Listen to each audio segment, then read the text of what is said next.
funny how like one column can stick out in your mind. It just one thing will stick with me. At least that's the way it works for me. There's one column by a guy named Derek Hunter over at townhall.com.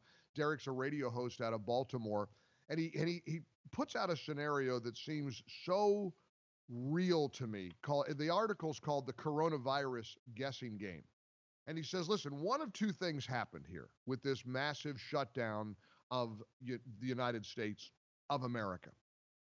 And I only have one gentle pushback to his theory, but let me share with you his theory first. He says, as I see it, there were really only a couple of options here. Either politicians got in way over their heads, panicked, and committed to a shutdown, so now they're sticking to it to save face, or there's more to this story than they're telling us.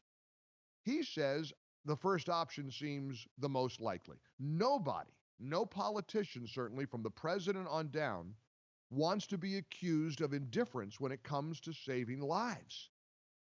When presented with the possibility that millions can die or will die, as the models originally predicted, remember those numbers? Everybody seemed to panic. When presented with that prospect, who among us wouldn't, at a minimum, be deeply concerned? He writes, but a funny thing happened on the way to Armageddon. The numbers weren't panning out. Lockdowns went into effect, flattened the curve. The risk of people dying from lack of ventilators never came close to happening. But we were all in at that point as a nation. Rather than even beginning to entertain the notion that we were wrong, we were told we were wrong because the lockdowns went into effect so quickly and thoroughly, yet the modelers told us they'd factored that into their models. A fact that has now been completely obliterated by short memory. Remember, they had factored in mitigation, and yet how many people did they say would die? Now, I'm not saying this has been a walk in the park or it is a walk in the park. I'm not saying that it's business as usual tomorrow. Nobody's saying that. And of course, there's a human factor to not wanting to be indifferent to the loss of human life. There's still tremendous suffering happening in different parts of the country. But let's face it, it's not on the widespread scale that was feared. So now you look at Texas, you look at Florida, you look at Ohio, you look at the Midwest, you look at these states that say, quite bluntly, we're not New York. New York has been a battleground. Thank goodness it hasn't been as bad as we feared, but it was terrible. It still is.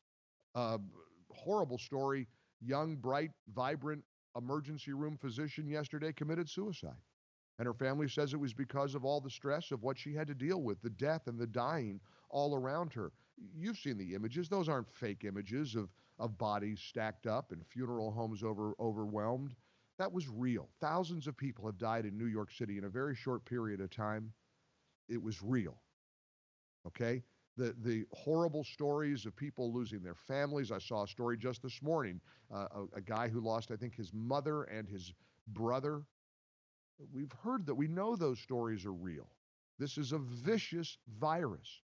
And please don't listen to people who do minimize it and say this is the flu. It's not. It's not. Every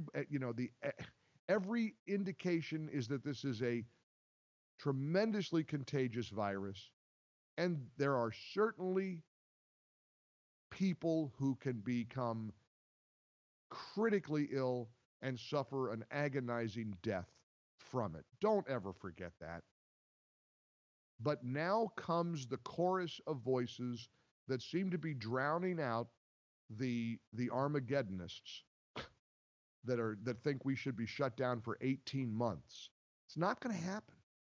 It's not going to happen. And I truly believe we are starting to confront a reality that the country is going to start opening in waves, in chapters, in layers, whatever you want to call it.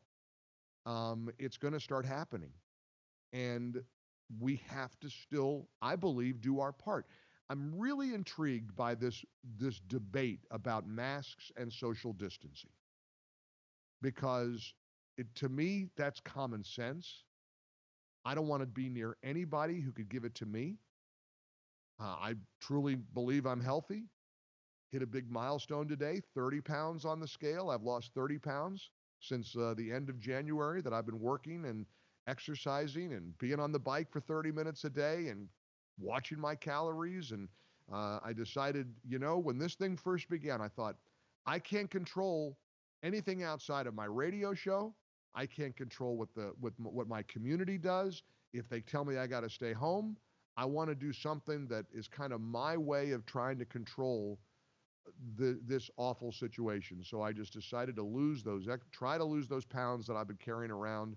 And I'm more than halfway there. I got a ways to go. You can check the new me out online, by the way. We got the camera rolling every single day. We never miss a day of streaming this show on YouTube.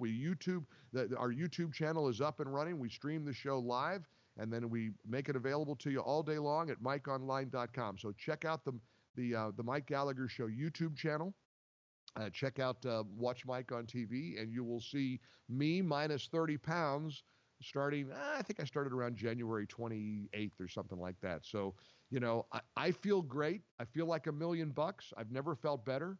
I'm trying to get in shape and get in better condition. I'm taking lots of stuff to making sure my balance of nature's in my system. I want my immune system built. I want to exercise. I want to drink lots of water. I'm doing what my doctor tells me to do. I don't want to get sick.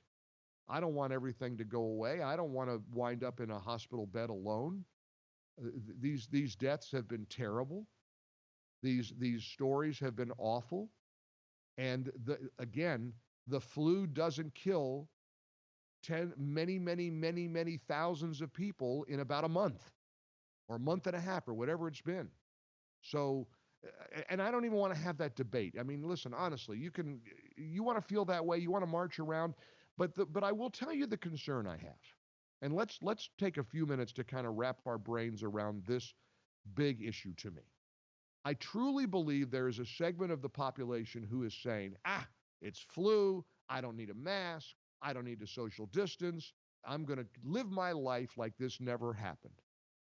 And I have to admit, that concerns me. That bothers me. And I'm troubled by that. JetBlue became the first airline to require every single passenger to wear a face mask.